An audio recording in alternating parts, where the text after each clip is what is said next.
El Tether salvó al Bitcoin en los años más críticos. No es un canal para invertir USDT. A veces escucho a algunos periodistas, pero que si invertimos en stablecoins, ¿qué están diciendo? Eso es una tremenda imbecilidad. No se invierte en stablecoins, se tiene como mecanismo para comprar otra cosa. ¿Porque Milei entiende Bitcoin o no? No. Yo hablé con Milei sobre Bitcoin todo el año 2014 y 15 y nunca lo entendió. El episodio de hoy es con Carlos Maslatón. Es el segundo episodio que grabamos con él.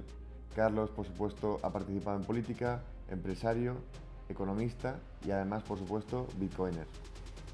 Tenemos una conversación muy buena sobre la actualidad de Bitcoin, el presente y futuro, los stablecoins, Bitcoin como herramienta institucional y la adopción institucional que está viendo, Bitcoin como adopción estatal, vemos el caso de El Salvador, vemos la posición de Argentina y cómo entiende Milei Bitcoin y mucho más. También una parte personal de perspectiva, de consejo de vida de Carlos y espero que disfrutéis. Así que sin más preámbulos, Carlos Maslatón. Ha pasado más de un año desde nuestro primer podcast, desde entonces ha pasado de todo. Hemos visto cómo Bitcoin se ha adoptado mucho más institucionalmente, cómo ha crecido en adopción, la minería ha seguido creciendo, hemos visto cómo países han cambiado la narrativa y han pasado a adoptarlos, ¿no? Empezando por Estados Unidos, que ha puesto una posición muy fuerte. Hemos visto cómo los grandes fondos, los BlackRock, los Fidelity de turno, han sacado sus ETFs, cómo ha habido un cambio de narrativa en el mundo institucional, en el mundo bancario, cómo ha empezado a adoptar ese Bitcoin. Hemos pasado pues, de un precio de Bitcoin en el momento que grabamos, yo creo que por debajo de los 60.000, ahora pues ya 120 y pico mil. ¿Cómo ves ese proceso de adopción? ¿En qué momento estamos ahora? ¿Y qué tiene que pasar para un siguiente paso, para un siguiente hiperbitcoinización? Muy buen planteo, Moreno. Mira, te voy a decir cómo analizo yo la historia del Bitcoin en general. Yo voy a dar por iniciada la cotización pública en el 2011. Las transacciones anteriores fueron marginales y extramercado, digamos. Y ahí valía $2 el Bitcoin. Tuvimos una primera etapa hasta 1100, una caída hasta 150, una subida hasta 20.000, una bajada hasta 3.200, una subida hasta 69.000 y una bajada hasta 15.400. Todo esto se dio entre el 2011 y finales del 2022. Los movimientos fueron totalmente lógicos desde el punto de vista técnico, subidas muy fuertes, porcentualmente decrecientes después, porque la más importante fue la primera, logarítmicamente hablando, cuando fuimos de 2 a 1100, jamás hubo una subida así. La siguiente, que fue de 150 a 20.000, fue impactante aritméticamente, pero logarítmicamente fue menor. La tercera grande, que fue desde 3.200 hasta 69.000, también impactante nominalmente, pero fue menor en porcentual. Y las correcciones que hemos tenido, resumiendo y redondeando, de 1100 a 150, de 20.000 a 3.200 y de 69.000 a 15.000, también fueron decrecientes. Todo esto nos da un montón de información técnica, nos da unos fundamentos técnicos, valga la redundancia o la contradicción, enormes, que hacen que este sea el producto financiero más rentable de la historia y la moneda más exitosa de todos los tiempos. La única privada realmente. Bueno, existían en la época de las monedas convertibles, pero esto que no es una moneda convertible, que vale porque es un bien digital al cual el público valora por su escasez, esto es único. Ahora, la verdad que yo te tengo que decir que desde esta última gran corrección, que fue la caída de 69.000 a 15.400, empezó a operar de otra manera. A diferencia de los 10 años anteriores, los últimos 3 años operó de otra manera, con una solidez institucional, y es correcto que introduzcamos este término que no se había visto antes. La teoría que yo sigo sobre el comportamiento humano en el mercado va a correlato perfecto de lo que está pasando. Los institucionales no entran al inicio solamente opera el capital aventurero. Los bancos, después de la subida hasta 20.000, que fue en el 2017, rechazaban las transferencias de dinero relacionadas con BTC, relacionadas con cripto en general. Cualquier transferencia de dinero entre cuentas, sean empresas, sean individuales, de personas físicas, que tuvieran por objeto la liquidación de una operación cripto, eran rechazadas casi por unanimidad en el mundo. Inclusive en el 2023, los principales bancos donde se liquidaban las operaciones cripto, que eran el de California, no, Frick es europeo, pero estaba el Silicon Valley Bank, bueno, dos más, el famoso de Nueva York y de San Diego. La Reserva Federal cerró esas cuentas directamente. No obstante lo cual, el mercado que se había quedado sin forma de liquidar utilizó los criptodólares, los USDT y los USDC, que iban a ser más difíciles ya de redimir por dólares físicos o dólares bancarizados, utilizó esa oportunidad para abalanzarse sobre Bitcoin. Y después de eso, el mundo institucional cambió. Primero lo hicieron algunos bancos, dijeron, bueno, vamos a jugarnos por primera vez a favor de esto. Impresiona porque cuando valía 150 no decían nada, cuando valía 20.000, la segunda vez que tocó 20.000 empezaron a prestarle más atención. Y por otro lado, la Reserva Federal la Comisión Nacional de Valores de Estados Unidos, que había sido totalmente reacia a habilitar un ETF, nada más ni nada menos que un ETF, desde el 2016 en adelante se opuso. Bueno, un día dijo, lo voy a validar. Y validó 3 ETFs al inicio, después más sobre Bitcoin y otros sobre ETH.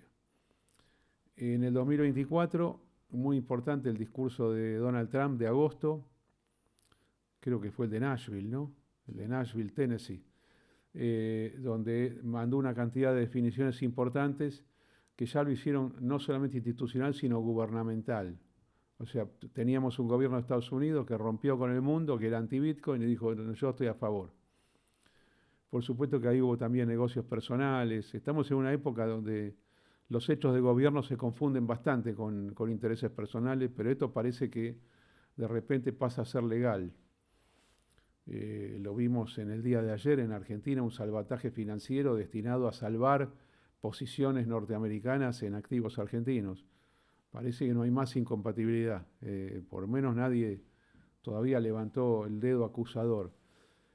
Pero estos 3 años, si tú te fijas, la subida que vimos de 15.400 hasta 126.400 al inicio de esta semana, las correcciones fueron todas menores. Fueron lógicas, pero fueron menores.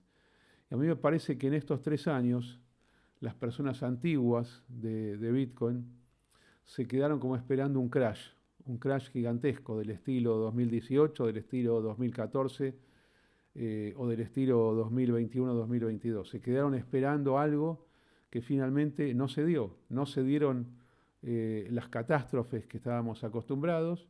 Por cierto, para mí técnicamente muy lógica, ya las he identificado en esta conversación, pero eso te diría que sacó de juego a un montón de personas que esperaban a ver la defunción del Bitcoin. Inclusive, te digo, personas fundadoras, mineras iniciales, se quedaron como esperando una caída que no se dio. Lo cual te indica que este comportamiento técnico dio fundamentos a un desarrollo institucional que hace 5 años no imaginábamos, menos hace 10 todavía.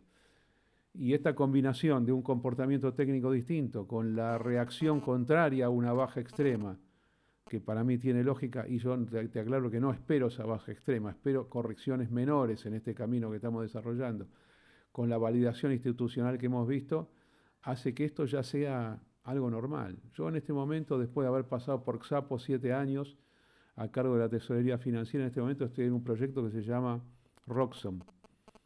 El proyecto Roxxom consiste en promover la cotización y llevar efectivamente las cotizaciones de los valores de las bolsas, fundamentalmente de la norteamericana, el New York Stock Exchange y el Nasdaq, que se trance directamente en Bitcoin.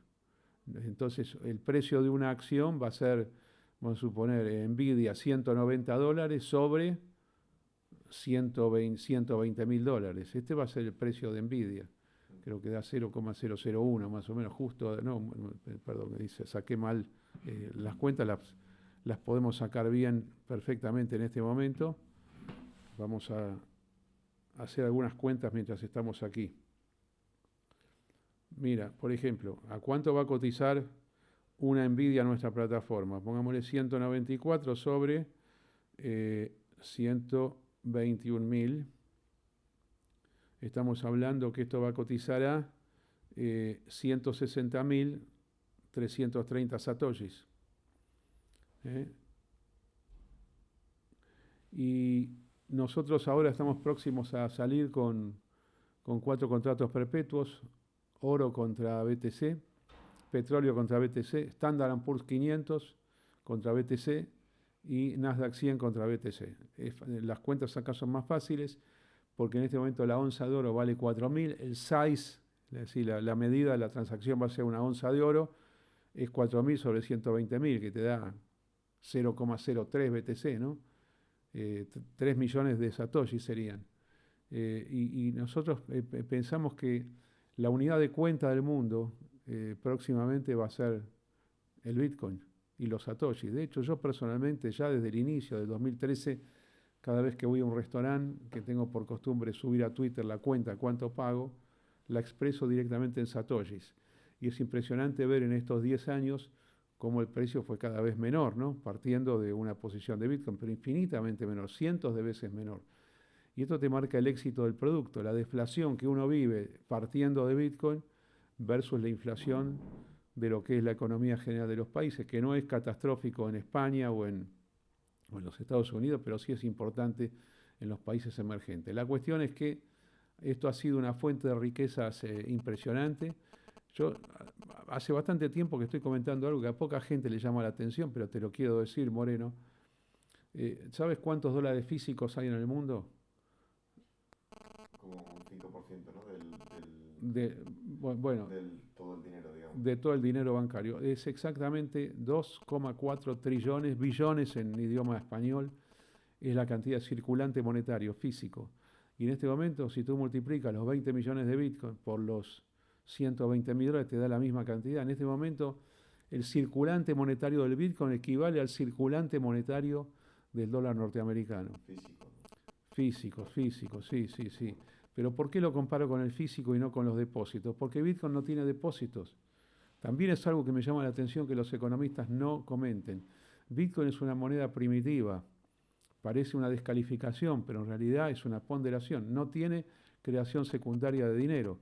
Los depósitos equivalen a los Bitcoin que existen, porque la criptografía utilizada para limitar la duplicación de la utilización de cada unidad Bitcoin, aunque sea un solo Satoshi, impide que se utilice el dinero más de una vez. Por eso están los bloques y por eso está la minería que implica esa duplicación. Fíjate cómo en la teoría monetaria, o los que hacen teoría monetaria todavía no descubrieron esta propiedad, o quizás la descubrieron, pero no le están prestando el foco debido. Bitcoin no tiene depósito, no tiene agregados monetarios, no tiene SM0, no tiene ni siquiera encajes de las entidades financieras en el Banco Central, no tiene cuentas, depósitos a la vista, no tiene cajas de ahorro, no tiene depósitos a plazo fijo. Entonces yo por eso lo comparo con el Bitcoin. Y en este momento, fíjate que es un factor de creación de riqueza impresionante, ¿no? Por supuesto, mientras no caiga el precio. Pero también en estos años hemos acompañado desde Bitcoin la evolución de la bolsa norteamericana y de las bolsas europeas en menor grado, aunque por fin la bolsa de Madrid está saliendo al alza, ¿no? Estuvo muchos años ahí abajo después de la crisis del 2007 al 2010. Bueno, estamos en Madrid en este momento, ¿no? Conozco muy bien esta ciudad desde hace más de 40 años. Está en un momento bullish total y absoluto, ¿no? Se hizo famosa en todo el mundo. Yo no sé si es por el Real Madrid, pero bueno, esto está lleno de gente, es impactante lo que se ve. Después a uno le puede gustar o no el gobierno de ahora. A mí personalmente no me gusta el gobierno. Soy español, te aclaro que voto en las elecciones comunitarias o en las elecciones generales para las Cortes. Pero la realidad es que la economía muchas veces se impone por sobre los errores de los gobiernos. Y en este momento yo no creo que España esté en una mala situación, por lo menos Madrid es bullish total. Eh, bueno, en realidad el bear market mundial duró 2 años, 2007 al 2009. Tuvimos esa gigantesca caída en la bolsa norteamericana y la fundición de los bancos y la caída, la deflación inmobiliaria, muy comparable a la crisis de 1929-1932. Pero arrancamos en el 2009 con una subida en el S&P 500 partiendo de 600 puntos, estamos ya 10 veces más que eso, ¿no? 10 veces más. Entonces estamos en un bull market mundial. Y fíjate que esto que yo te decía recién, que hay mucha gente histórica de Bitcoin esperando un crash, también sucede en el mercado de valores. Yo soy una persona que si tiene que haber crash, lo digo, yo no tengo prejuicio contra la baja. De hecho, yo opero a la baja cuando corresponde y cuando yo creo que los mercados van para abajo. Pero no me da para abajo en este momento. No, yo no veo una caída inminente. Sí, puede ser dentro de unos meses, dentro de un año, como podés tener una corrección también en Bitcoin. Lo que sí es evidente es que no vamos a tener una corrección en Bitcoin negativa con la bolsa norteamericana para arriba y viceversa, ¿no? Son activos financieros que están ligados, no por un tema que tengan algo que ver entre sí, sino porque la psicología general es común en materia de inversión y en materia de especulación. Entonces yo digo que estamos en un bull market en Bitcoin, bull market en la bolsa norteamericana, en el resto de las bolsas del mundo, quizás no la bolsa argentina, quizás no alguna que otra emergente, pero sí en general estamos en un momento positivo para el mundo. Y alguna gente dice, ¿cómo es posible esto si hay guerra? Bueno, la guerra es bullish. Las guerras siempre han sido bullish a lo largo de la historia. Antes de la guerra tenés bear market, con las guerras tenés bull market. Quiere decir que tu pregunta, me fui muy para otros temas, pero con esto ya cambio, es verdad, la operatoria de los últimos 3 años es diferente de la operatoria de los últimos 10 años anteriores por las razones que hemos expresado en esta conversación. Buenísimo. Em, bueno, me encanta todo lo que has dicho, estoy muy de acuerdo. Vamos a ver, si mucha gente habla sobre Bitcoin como oro digital, otra gente, esa misma gente suele decir que Bitcoin no es una moneda, sino que es una especie de oro 2.0, una reserva de valor, pero no una unidad de cuenta ni un medio de pago. Tú efectivamente lo has identificado como una unidad de cuenta y que es la unidad de cuenta de referencia y lo será siendo cada vez más en el futuro. Yo estoy totalmente de acuerdo con eso. Y me gustaría ponerte un clip rápidamente de la presidenta del Banco Central Europeo que le preguntaron hace una semana sobre si Bitcoin es un oro digital. Y esto es lo que tenía que decir. Can Bitcoin be like a digital form of gold? Okay. No. That's the final answer, right? Shall we leave it? You know, I hesitate to say that, but I say it because I have no fear. Because I know that the social media tonight and tomorrow is going to hit me like crazy, because that's the community that they form, and that's the belief that they have, and that's the confidence that they generate amongst themselves. But I still am of the view that there is no intrinsic value and there is no underlying value to it, which doesn't mean to say that there is no hype created as a result, that some can associate with a value, meaning a price, which then moves up and down depending on what happens, who is So, Bueno, Lagarde, que esta chica Lagarde, ¿Qué opinas? ese es el monumento al establishment, Lagarde. Ha cometido muchos errores ya cuando dirigía el Fondo Monetario. Es una persona que no tiene mucha imaginación. Inclusive yo te diría que tiene una baja cultura de historia financiera. Eh, Casi que da a entender que no hay nada atrás del Bitcoin, como si no fuese una moneda convertible, que no lo es, pero el euro tampoco lo es. El dólar y la libra esterlina, el franco suizo, el yen japonés, por decir el pelotón de las primeras 5 monedas, tampoco es. El oro dejó de ser moneda, justamente, el oro dejó de ser moneda. Era el objeto subyacente, el bien subyacente de un circulante monetario. Además, el circulante monetario hasta 1933 dependía, 33, 34, 35, dependía de la cantidad de oro que hubiera en una reserva. Ese modelo se cambió. Se dejó de lado por el crack del 29. Como todo crack de esa magnitud genera lo que se llama bank run, en español, en América Latina llamamos corrida bancaria, que la gente dice, yo quiero, tengo acá estos certificados de depósito, quiero mi oro. Bueno, no había convertibilidad posible en ese momento. Todo eso fue abandonado. Se vivió una ficción de una suspensión de la convertibilidad desde que asumió Roosevelt, que sacó las normas anticonvertibilidad, la suspendió hasta Nixon en el 71, pero de hecho no era convertible. La gente todavía cree que las monedas fiduciarias tienen una reserva, no tienen ninguna reserva de nada. Ahora, yo tampoco estoy de acuerdo en usar la palabra oro digital como en forma de alabanza. Hay mucho oro en el mundo. Son 180.000 toneladas. Los cálculos dicen que son 180.000 toneladas si no descubren más. No es un bien escaso.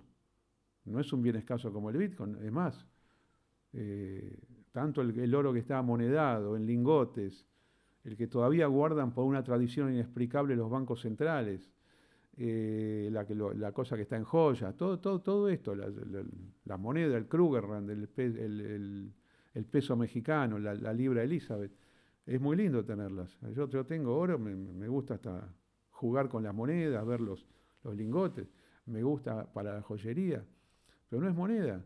No es moneda porque el mundo decidió que no es moneda. El Bitcoin es moneda, pero no lo comparo con el oro.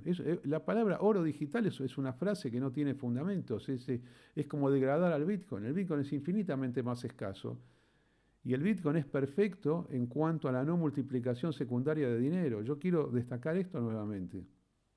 Porque cuando teníamos en el mundo patrón oro, teníamos cajas de conversión y circulante monetario. Pero además teníamos un sistema bancario que emitía sus propios certificados contra reservas presuntas de oro.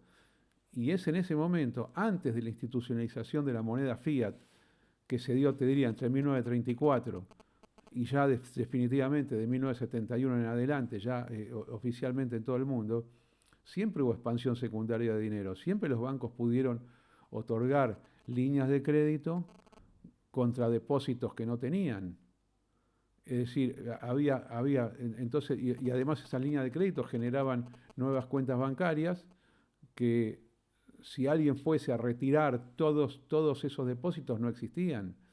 Entonces era el sistema, tanto el sistema fiat actual, por supuesto, que sí, pero el sistema de patrón oro también, con bancos que creaban su propio dinero y sobrecreaban dinero, también era muy vulnerable. Pero ¿y qué impide que eso se genere también en el mundo Bitcoin? Que un banco, un custodio, guarde el Bitcoin y que luego emita más deuda de la que tiene. Deuda sí, pero no puede emitir Bitcoins. Yo puedo retirar mi Bitcoin de Binance o de Bybit, lo puedo retirar, yo no he visto bueno, puede haber fraude, pero bueno, para eso están todas las auditorías, ¿no? Puede pasar lo de un FTX, pueden fracasar sistemas algorítmicos de mantenimiento de precio, pero el Bitcoin en sí no se puede duplicar. Si yo te quiero dar un préstamo en Bitcoin, te tengo que dar efectivamente Bitcoins.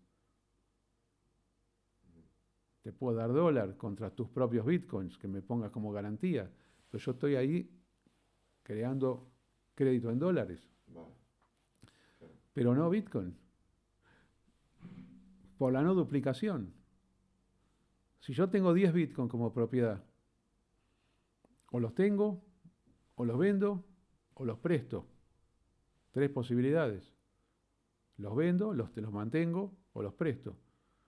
Puedo yo operar, sea en venta, sea en préstamo, o en tenencia, ¿puedo decir que tengo 20 y hacerlos efectivos esos 20? Puede ir a un mercado de futuros, pero en ese caso no hay una transacción. Puedo ir a hacer un contrato perpetuo de Bitcoin contra oro, o de Bitcoin contra dólar o contra euro. Pero ahí no se está produciendo efectivamente una transacción, no hay un delivery versus payment, hay una apuesta de dos partes que juegan, uno long y otra parte short.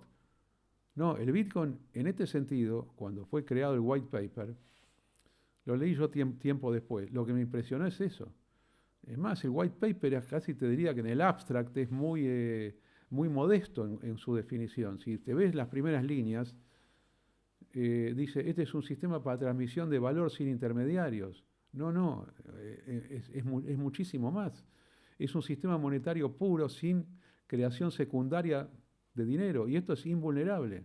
Y 16 años, que vamos casi 17, se ha demostrado que es invulnerable. No puedo inventar bitcoins, porque además cada uno tiene su identificación, ¿no? Aunque sea una fracción de un bitcoin. Y se puede hacer el seguimiento de esto. Ahora, fraudes entre personas pueden existir, por supuesto. Pero eso no tiene nada que ver con la invulnerabilidad del sistema monetario Bitcoin. Y por eso vale $120.000. Si fuese un producto vulnerable o expandible, que no sabemos cuántos hay, sería otra la situación. Pero además, tú lo debes saber mejor que yo, Moreno, ¿cuántos bitcoins están perdidos por pérdida de las claves privadas? Sí, se calcula que 2 millones, ¿no? ¿Y quién es Satoshi Nakamoto? Todavía no se han movido los bitcoins esos, ¿no? 900.000 son. Sí. ¿Quién es? ¿O quién fue? ¿O quién fue? Bueno, pero eso en la práctica es un bitcoin como que no existe, no circula, no está en oferta. Sí. Y además tenemos ahora el fenómeno de las Bitcoin Treasury Company. Gran tema ese, grandísimo tema. Sí, sí. Es muy impresionante lo de las Bitcoin Treasury Company. ¿Qué Claro, opinas de eso? Te iba a preguntar ahora. me parece excelente. De Michael Saylor, todo lo que está haciendo. Y sí, y viene ganando. Uno podría decir, este tipo es un arriesgado total porque está tomando deuda. Bueno, tampoco tanta deuda, ¿no? El tipo hace IPOs o suscripciones secundarias y levanta, no sé, 2.000, 3.000, 4.000 millones de dólares, pero lo invierte directamente en Bitcoin. Ahí no se queda con deuda. Creo que tiene alguna deuda de acciones preferidas. Es muy poca en realidad. Además ya tiene, ¿cuántos? 660.000 Bitcoins. Es verdaderamente significativo esto. Y eso no es un Bitcoin que quede en oferta. Quizás alguna vez sí está en oferta. Yo supongo que alguna de estas Bitcoin Treasury Company en un momento va a vender y no es malo que lo haga. O que haga una especulación tomando beneficios en un momento para recomprar más abajo. Sí le sale bien. Moreno, sí le sale bien. La característica del último año, especialmente los últimos 3, pero el último año, y que cada vez que uno se va de posición, o sea, vende posición, creyendo que lo va a recomprar $40.000 abajo, fracasa. Totalmente. Mucha gente ha quedado fuera de combate. Los que son más rápidos en el mercado, bueno, dice, yo vendo acá en 120.000 y espero que baje. Baja a 118.000, no compro. Bueno, pero en 122.000 vuelvo a comprar. Pero mucha gente dice, no, yo ya vendí y no compro. Y hay una absorción de parte de los metaplanes, de parte de las microstrategy, bueno, ahora se llama strategy. Sí tenemos el fenómeno de que están sobrevaloradas estas compañías, sobrevalorada. El mercado decidió que el market cap de estas compañías supere varias veces el net asset value.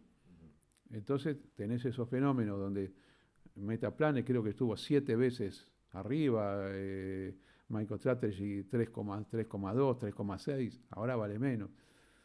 Pero eso no afecta la existencia de Bitcoin, ni la no duplicación del Bitcoin. Eso es alguien que confía en el management de una empresa pública. Yo te aclaro que no le veo mucho sentido a que estén sobrevalorizadas, pero es un fenómeno de la historia de la finanza. Ya en el 1929 los trusts que cotizaban en la Bolsa de Nueva York valían mucho más que el contenido que esos trusts tenían. Berkshire Hathaway de Warren Buffett también ha pasado lo mismo. La sumatoria de todo lo que tiene es inferior, el market cap de todo lo que tiene es inferior al precio de la acción en el mercado. Ahí puede tener más sentido que valga más, porque uno dice, bueno, confía en el management de esto. Y en definitiva, aunque a mí no me gusta el precio objetivo que tiene MicroStrategy o un Metaplanet, la realidad es que es precio de mercado. Y hemos visto, Moreno, cosas muy raras en estos años. Los meme coins, que no son la nada misma, la absoluta nada misma, suben y después bajan. Y uno dice, uno habla especialmente los que son jugadores dicen, pero ¿por qué estás comprando esto si sabés que va a caer? Bueno, porque voy a llegar antes que los demás. Yo que soy un subjetivista económicamente, escuela austríaca de economía histórica y ortodoxa, tengo que decir lo que dicen los primeros libros de la escuela austríaca, ¿no? Por mí, si los valores son subjetivos, las cosas no valen por algo intrínseco que tengan. El mercado lo valorizó. A mí me puede parecer ridículo, pero yo mismo, con mi subjetivismo y con mis años de mercado y comprendiendo los Mike Strategy, los Berkshire Hathaway, que no creo en los meme coins, tengo que decir, bueno, el meme coin sale y hace esto y después se cae. Y hay millones especialmente jóvenes, gente muy joven operándolos, y lo ven como un juego, que no es un juego, es un hecho de mercado con dinero contante y sonante. Totalmente. Y lo que has dicho de medir los tiempos, de ahora vendo, ahora compro Bitcoin, porque aunque crea a largo plazo, pero creo que puede haber una acumulación y luego una venta acelerada. Y yo, a no ser que sea un trader profesional, siempre recomiendo a cualquier persona que no jamás venda pensando que va a bajar, ¿no? Y hay también esa parte psicológica de pensar que ya está caro, ¿no? Porque se quedaron pensando en los tres grandes crashes que yo acabo de mencionar, que repito, es 2014, vamos a identificarlos exactos. El primer gran crash va de noviembre del año 2013 a enero del 2015. El segundo crash va de diciembre del 2017 hasta diciembre del 2018. El primero fue como de 1000 a 100 y el siguiente fue de 20 a 1000, 20 a 3000. El primero fue de 1100 a 150, el segundo fue de 20.000 a 3200, el tercero va de 69.000 a 15.000, redondeando. Cualquier histórico del Bitcoin se queda pensando en eso. Dice, ¿cuándo viene el desastre? Con la bolsa de valores, te lo dije recién, pasa lo mismo. Pero yo no estoy ahora frente a señales técnicas que me permitan ver eso. No niego que pueda pasar, porque los mercados son muy sorprendentes. Pero yo a su vez hago conteos de ondas, soy heliotista ortodoxo también. No solamente soy un subjetivista austríaco, sino soy un heliotista. ¿Qué significa un heliotista? Heliotista, los que seguimos la teoría de la onda Elliot, de Elliott Wave. Ralph N. Elliott fue un analista de mercado de los años 30, que nunca operó, simplemente veía gráficos. Y él descubrió los patrones de movimiento de mercado, que son 5 ondas en ascenso, 3 ondas en descenso, 5 ondas en ascenso, 3 ondas en descenso, 5 ondas en ascenso, y ahí viene toda la corrección de estas primeras 5 grandes ondas, con correcciones intermedias que siguen los mismos patrones, con formato, con triángulos, con planos, con zigzags, utilizando las relaciones de Fibonacci tanto como extensión como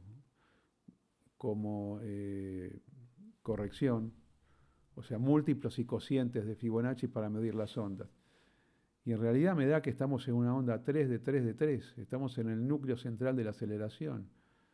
Yo no estoy viendo unas caídas importantes ahora, que además se corresponden con la psicología de los institucionales. Yo no puedo creer que los institucionales no hayan comprado cuando valía 1000. Bueno, desde la mesa de Xapo, ya estamos hablando de hace 10 años, yo tenía órdenes importantes de tipos que compraban miles y miles y miles de Bitcoin. Pero una persona normal compraba 1000 Bitcoin, era $1 millón nada más. ¿Cuánto tiene ahora? 120, creo que da 122 millones de dólares con uno. Y había institucionales primitivos en esa época, pero los bancos lo rechazaban. Y lo que me pasaste recién sobre Christine Lagarde, ella no es la primera vez, pero transmite una indignación muy grande con el Bitcoin. Dice, no, porque no. Nunca lo quiso pensar. Porque como que ella pertenece al sector financiero gubernamental, donde dicen la moneda es del Estado. Es decir, todos ellos se criaron con la moneda es un instrumento que crea el Estado, lo emite a voluntad, lo incorpora en el mercado como se le da la gana, para pagarse sus gastos, o en forma de crédito, o en forma de subsidios.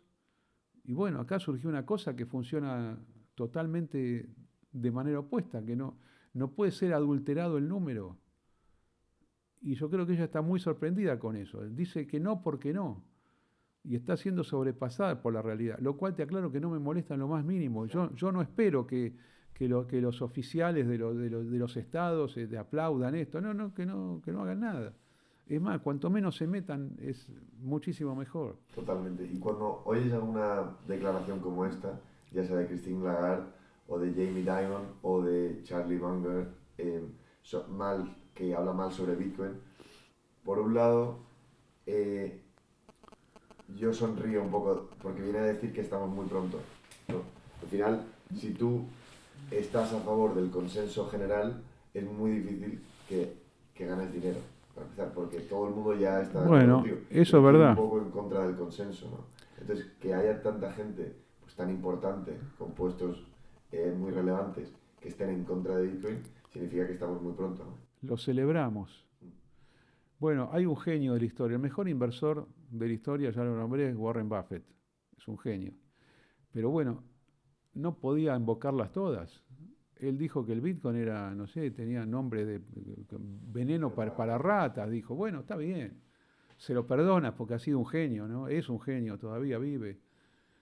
Ojalá que viva muchísimo más porque tiene una sabiduría única. Pero bueno, en un punto se equivoca. Todos los grandes genios en la historia hubo algo que la dejaron pasar, ¿no? Tal vez es un tema generacional. Tal vez es un tema de que él se acostumbró a ver la caída bursátil, porque vivió el 1930 o 1974 o el 2008, por supuesto, que la jugó muy bien en el 2008. Yo recuerdo las memorias de Berkshire Hathaway son impresionantes, todas las cosas que él escribía. Acostumbrado a que en la deflación, porque básicamente la crisis del capitalismo no es una crisis de inflación, es una crisis de deflación de activos. Con la inflación se pueden generar algunos desórdenes, pero no se funde nada, las cosas subsisten. Con deflación estamos en problemas, porque la gente quiebra con la deflación. Todos los que están con deuda quiebran. Y yo creo que eso, que es consciente o inconscientemente lo que tiene en mente un tipo como Warren Buffett para decir el Estado tiene que estar porque tiene que emitir dinero en una deflación, lo cual está bien. En el sistema monetario gubernamental lo tiene que hacer. Pero bueno, estamos nosotros en paralelo con el Bitcoin, conviviendo en ambos lados, ¿no? Moreno, en los inicios del Bitcoin también mucha gente tecnológica decía que esto va a reemplazar al dinero fiat. Yo le dije, de entrada le dije esto, ojalá que nunca suceda. El negocio nuestro inclusive es tener Bitcoins y convivir con la moneda fiat. Lo único que hemos hecho en estos años es ganar, y ganar muchísimo. Cada vez la vida nos sale más barata, ¿no? Totalmente. Entonces, digamos, lo que ves ahora mismo en cuanto a los patrones, la parte técnica, es que no ves una bajada, digamos, de un 80% como ha habido antiguamente. Pero, por ejemplo, en la subida de 1000 a 20.000, creo que hubo más de 4 o 5 bajadas de más de un 30%, ¿no? Durante toda esa subida. ¿Crees que algo así puede ser? Bueno, que bajadas de un 30% vamos a seguir viendo muy a menudo. Bueno, a ver, ¿por qué no recordamos un poquito? La subida de 150 a 20.000 fue enero del 2015 a diciembre del 2017. O sea, fueron 3 años. La bajada importante que se dio ahí, la más importante fue la del fork del Bitcoin Cash. Generó mucho nerviosismo, mucha gente pensó que la cadena de Bitcoin se rompía, que iba a haber otra cosa. Me acuerdo en la compañía nuestra, Wenceslao Casares dijo, no se hagan problemas, los fundamentos son buenos, no le presten atención a eso. Es más, diseñamos un swap, como obviamente teníamos una cantidad enorme en la reserva de Xapo, casi 1 millón de bitcoins entre los propios y los que eran de los clientes. Recibimos 1 millón de bitcoins por 1 millón de BCH por el fork y le ofrecimos a la gente que lo retire o que lo swapee por Bitcoin que nosotros le damos. Es decir, nosotros le compramos a la gente el BCH y le dábamos Bitcoin. Así durante 3 meses fue el canje. 2 tercios de las personas fueron al swap, 1 tercio se lo llevó. Los que hicieron el swap ganaron muchísimo dinero, pero eso generó una caída prácticamente de 3.000 a 1800. Ese es el 30%, es el momento más crítico que yo veo. Yo estuve bastante tranquilo, no solamente por fundamento, sino por técnica, porque a mí no me daba que venía un crash ahí. Porque estábamos en el medio de esta subida, que fue de 150, apenas estábamos en 3000. A mí en ese momento, te cuento, me daba 9000 el objetivo. Cuando estábamos en 1000 me daba 9000, no 20000. Después sí se habilitó, después yo habilité 16500. Los $3000 adicionales, $3200 adicionales que hubieron, fueron producto de una exageración de 3 días de mercado, que algún día voy a contar qué es lo que pasó en esos días. Pero yo la vi muy sólida esa subida. Esos 3 años, 2015, 16 y 17, fueron espectaculares. Qué bueno. Y hablando No de estoy, Sapo, no estoy viendo caídas de una gran magnitud. Ahora, me dice, ¿puede haber una sorpresa y que esto caiga de 126.000 a 98.000? Sí, puede pasar. Yo no creo que pase ahora, no lo estoy favoreciendo. Ahora estoy favoreciendo correcciones mínimas. Ahora estamos en 121.000, yo acá compro. Desde luego, esto no es una recomendación para nadie, no estoy asesorando lo que yo digo que haría con lo mío. Pero no estoy viendo desastres, como no lo estoy viendo en la bolsa norteamericana. Me puedo equivocar, te diré, me equivoqué, pero estoy viendo continuidad bullish de manera inmediata. buenísimo. Porque también para dar un poco de contexto, Sapo en el año 2014-2015 era uno de los exchanges más importantes, estaba un poco a la par con Coinbase, y luego pasó a convertirse un poco en un banco, ¿no? En vez de ser ese exchange enfocado en Bitcoin, digamos.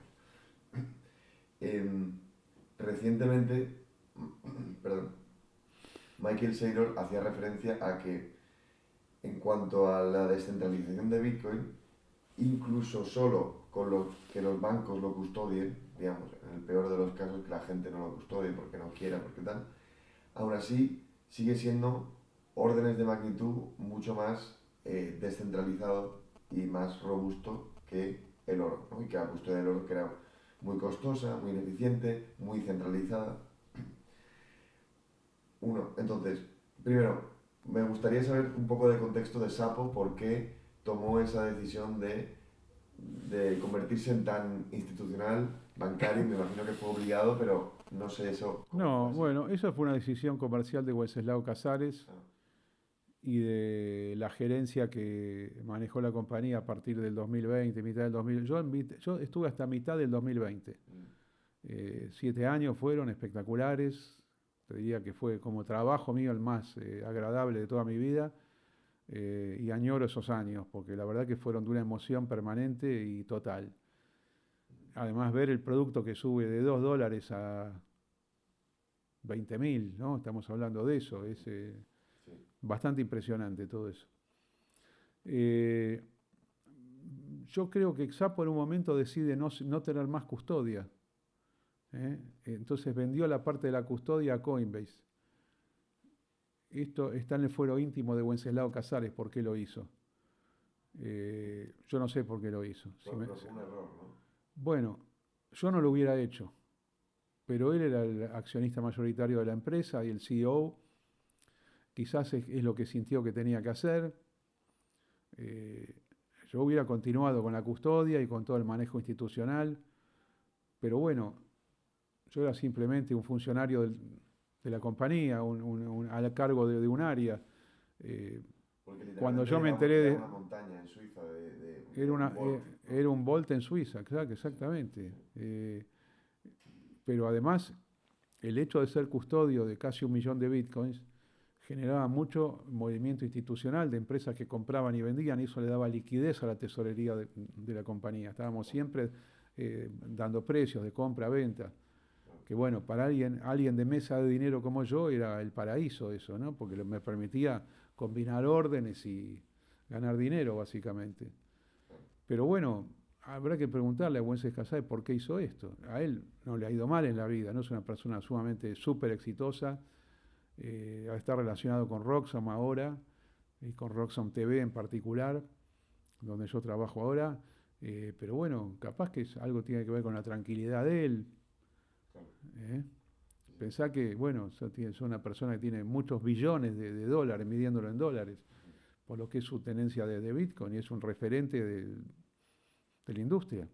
Sin ninguna referente importantísimo. Sí, No hemos hablado del USDT, del Tether. Pues adelante, te voy a preguntar Bueno, qué opinas de que es esto. una maravilla. Sí. Tether es una maravilla. Yo estuve hablando de hace 10 años con Giancarlo De Bassini, que es el creador bueno, de Bitfinex y de Tether también. Yo creo que ha sido una genialidad. Eh, Él usó el mecanismo de lo que es una caja de conversión del patrón oro. Dice, encajonamos en una cuenta bancaria millones y millones de dólares, contra esto emitimos un token que vale $1, un Tether, $1. Y muchas veces fue objetado Tether, porque dice, no, están sobreemitiendo. Yo hablé con él y me dijo, mira, te voy a decir la frase que me dijo, mira, Maslatón, tengo dinero para vivir los próximos 10.000 años.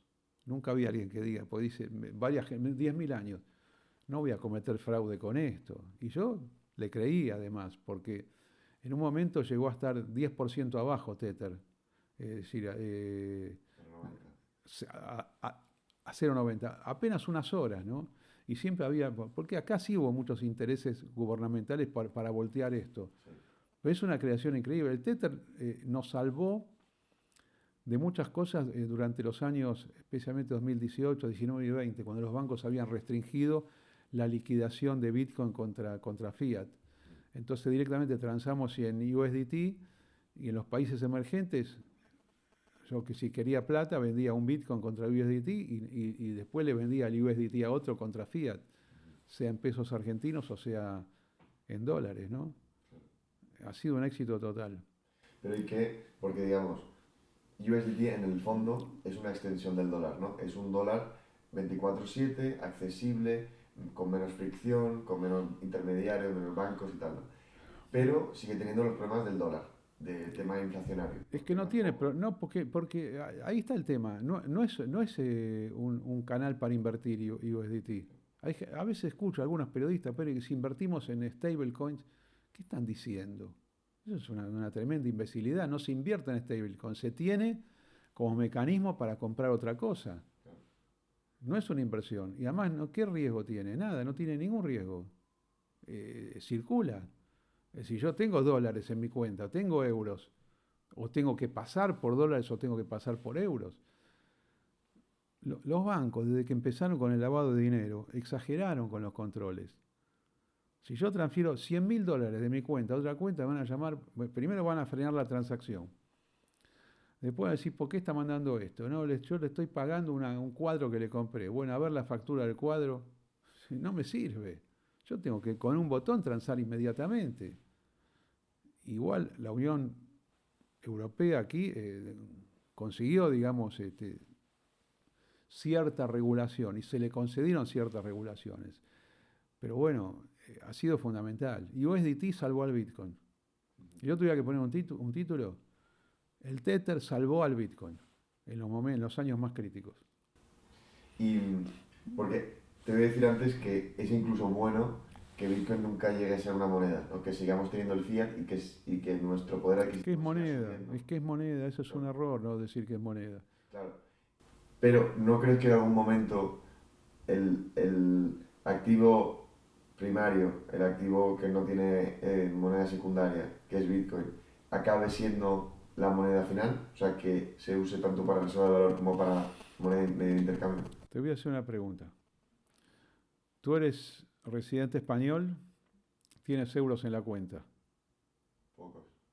pocos, pero tienes una tarjeta de débito seguramente. Sí. Y vas de viaje a Brasil y tus euros no sirven en Brasil. Vas a pagar con la tarjeta de débito y por atrás se va a hacer la conversión entre los reales brasileros y el euro. Había gente que me dice, pero tú no puedes ir acá, bueno, ahora se me ocurrió, Lobito de Mar, un gran restaurante que está en la calle Jorge Juan. No puedes ir a Lobito de Mar y pagar con bitcoins. No. O por ahí sí. Yo pago con mi tarjeta en euros y hago una transformación de parte de mis bitcoins en euros. ¿Qué diferencia tiene con usar esa misma tarjeta para pagar en Brasil? Exacto. Es exactamente lo mismo. Otra cosa, en la época del patrón oro, no pagabas con oro, pagabas con un certificado que representaba una pequeña cantidad de oro. Por eso estaban los billetes físicos. Yo no veo ninguna diferencia con las conversiones anteriores, ni con lo que sucede hoy en materia bancaria con las tarjetas, pero la moneda es Bitcoin. Mi pensamiento es Bitcoin, mi tenencia es Bitcoin, mi rentabilidad es en Bitcoin. Que Sapo fue la primera en sacar la tarjeta de Bitcoin, en 2014. En el 2014 la Sí, tarjeta, luego la cerró. tarjeta pagábamos en Bitcoin. O sea que es una maravilla. Yo guardé muchísimos screenshots de esa Claro, época. sí. Y una cosa espectacular, porque decía, yo por ejemplo, el otro día vi uno, el Light Train en Jerusalén, Israel, Ujú. ¿no? Y que valía $3,50, una cosa así, una cantidad de Bitcoin descomunal. El Bitcoin valía 100, 200. ¿No? Y ahora eso es una cantidad de dinero. O sea, lo que pagué $3, ahora si lo hubiera guardado eran 6.000.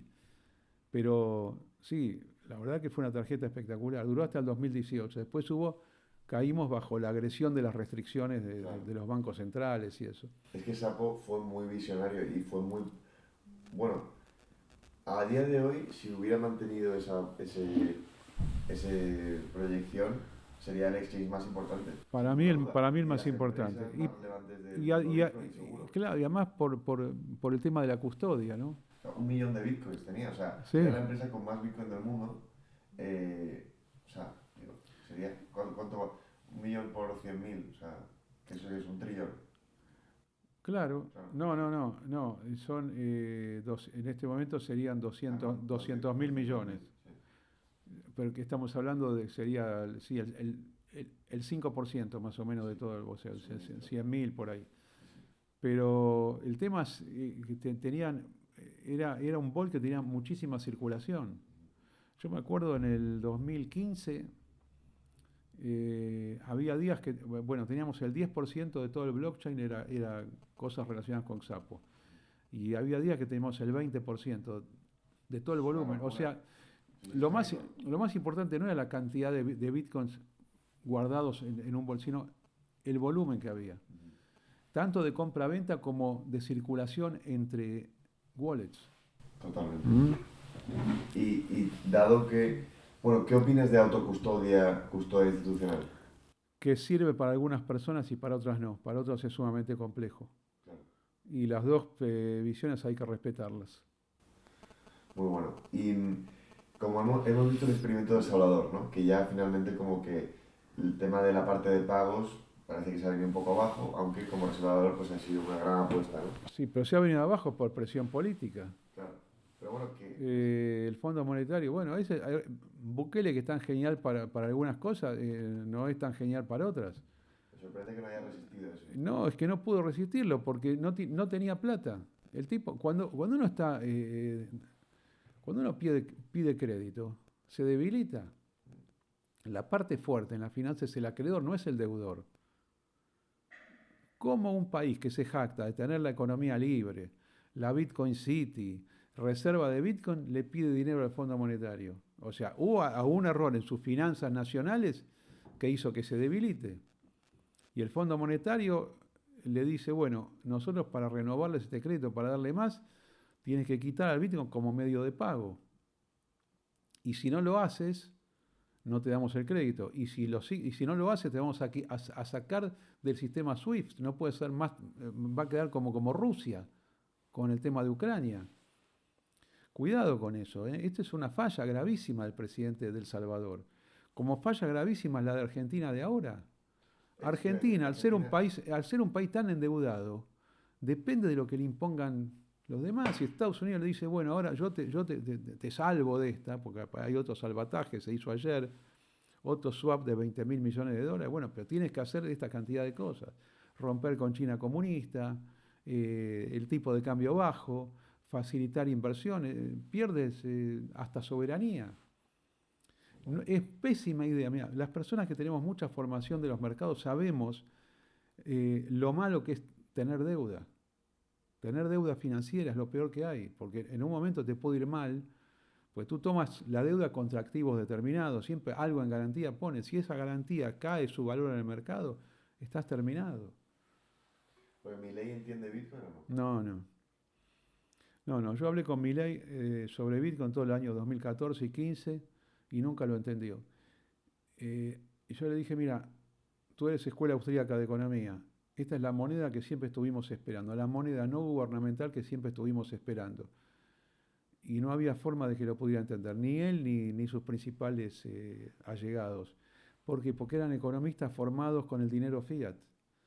Entonces, la mente es, ellos saben que en un momento, que antes había patrón oro, pero el patrón oro lo relacionan con una caja de conversión gubernamental.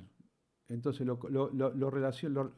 el pensamiento de ellos es que una moneda limitada por la cantidad de oro, de última era también una moneda gubernamental de mejor calidad, pero una moneda gubernamental. Y esa moneda gubernamental, tanto la fiat como la convertible, tenían después expansión secundaria de dinero. Y entonces hay una materia en Argentina que se llama dinero, crédito y banco, que como te das cuenta, en la Facultad de Ciencias Económicas trata lo que es los agregados monetarios, la expansión secundaria, los encajes bancarios, el M2, el M3. Entonces, no conciben un mundo sin eso. Además, yo tuve varios debates en la Facultad de Ciencias Económicas de la Universidad de Buenos Aires con importantes catedráticos y sujetos que debieron haberlo entendido monetariamente bien y créeme que no lo entendían. Quizás la profesión de economista es la más inadecuada para entender Bitcoin, por la formación previa, quizá, así como la profesión de economista es la más inadecuada para operar en los mercados financieros, porque ellos están esperando fundamentos que repercutan en los precios, y no precios que creen los fundamentos. Milei no pudo entender Bitcoin, no. Después se metió en un lío bárbaro con un token absolutamente falso, que era de esta cosa llamada Libra, ¿no? Sí. Que uno se pregunta todavía cómo pudo hacer eso. O sea, es imposible que haya una reserva estratégica de Bitcoin en Argentina. ¿Con qué dinero? Bueno, Si el país debe plata, sí. ¿qué reserva puede haber? Bueno, pero hay dinero para otras cosas, ¿no? De repente. No hay dinero para otras cosas. No. Es un país que está en déficit permanente. Esas son otras cosas que yo escucho. Dice, ¿y si hacemos un sistema argentino basado en Bitcoin, con qué plata los vas a adquirir? Pero, y te veo ser muy crítico con Milei, ¿hay algo que él haya hecho bien, en tu opinión? Sí, las relaciones exteriores son buenas. Son buenas y son exitosas. Fíjate que ha podido ir a Estados Unidos y decir, sálvame nuevamente del desastre en el cual estoy metido. Otro punto a favor que tiene es la parte de la seguridad. No es que haya mejorado mucho, pero hay un mensaje que es muy importante. El mensaje que es que el que roba, el que mata, es el culpable y no es una víctima de la sociedad. En los últimos años también ha pasado aquí en España. El delincuente es la víctima porque es un marginal, entonces hay que tratarlo bien, ¿no? Hay grandes escuelas de derecho penal en España que veían escuelas más bien sociologistas. Y yo creo que este mensaje a favor de la seguridad más una política exterior buena es lo que le ha permitido sobrevivir. El plan económico ha sido malo, lamentablemente ha sido malo. Y ha tenido varios defectos él, desde la estafa libre hasta otras irregularidades que se relacionan con la corrupción. Y hablando, digamos, de el freedom of speech, ¿no? De un poco la libertad de expresión. Gran noticia en este momento. ¿De qué? Premio Nobel de la Paz. ¿A quién? ¿A quién esperábamos? ¿A Donald Trump? ¿Ah, sí? ¿En serio? Pues no, María Corina Machado de Venezuela. Creo que está bien dado también. Sí. Excelente. La verdad que es excelente. ¿La conoces a María Corina No. Machado? ¿Qué hizo ella? Bueno, es una luchadora antichavista de toda la oposición venezolana, la que más resistió, agredida permanentemente. No, la verdad que es un ejemplo moral único. Qué bueno. ¿Crees que Trump se merece en un momento dado? Sí. Yo creo que era este año, pero bueno, también es la Por lo verdad que ha que hecho ahora de Israel y Palestina. por todo, por la India, por la India con Pakistán, Armenia con Azerbaiyán, maneja bien las cosas. A lo mejor Ucrania y Rusia, ¿no? También Y Ucrania-Rusia todavía no ha tenido éxito. Él le dio la posibilidad a Vladimir Putin de terminar la guerra y Vladimir Putin como que dijo que no, que quería más. y tampoco está teniendo éxito, ¿no? Yo te aclaro que no soy muy pro Ucrania, creo que la solución es partir Ucrania, pero bueno, las partes son inflexibles a veces. ¿Y de Israel, toda la situación palestina, tal, qué opinas? Bueno, Israel se tuvo que defender de una agresión sin precedentes el 7 de octubre del año 2023 y además la Franja de Gaza le hizo la guerra a Israel, ya venía haciéndola de hacía 18 años, y a eso se sumó la organización Hezbollah en el Líbano, que es el Líbano mismo, las milicias chiitas en Irak, las milicias chiitas en el Yemen, Irán, la Cisjordania y Siria también. Entonces tuvo una guerra en 7 frentes durante 2 años, muy exitosa militarmente, pero tremenda. Es la guerra más eficiente que ha tenido el Estado de Israel desde 1948, que fueron 16 guerras en total, pero estamos en los finales ya. Estamos en los finales, se va a redibujar el mapa del Medio Oriente. De hecho, bueno, Siria quiere hacer la paz, ruega la paz con Jerusalén, Damasco con Jerusalén. Y finalmente la agrupación Hamas, que fue obligada por Qatar y por Turquía y por Egipto a sellar un acuerdo que está recién en los comienzos. Qué bueno. Y para acabar, unas preguntas un poco más personales, pero me gustaría saber, primero, ¿quién es una persona que tú hayas admirado o que admires, que ha sido un referente para ti? Bueno, están los de la academia, pero básicamente yo soy una persona política, así que me gustan los grandes políticos. En la actualidad, Donald Trump, indiscutiblemente, me parece lo mejor que yo he visto en política por todo concepto. Donald Trump, te diría. ¿Qué consejo, yo acabo de cumplir 30 años, si pudieras hablar con tu yo de 30 años, ¿qué consejo me darías? Estás muy bien, Moreno, ¿qué problema puedes tener? Tipo inteligente, con cultura, bitcoinero. El mundo es tuyo. Sigue para adelante por este gran camino en el cual estás embarcado. Y si tuvieras que hacer un resumen de tu progresión como persona, ¿no? Has pasado por la parte política, empresarial, digamos, de medios de comunicación, em, eres un gran storyteller, digamos, yo creo, ¿no? En la forma de comunicar, y eso es también parte de tu éxito.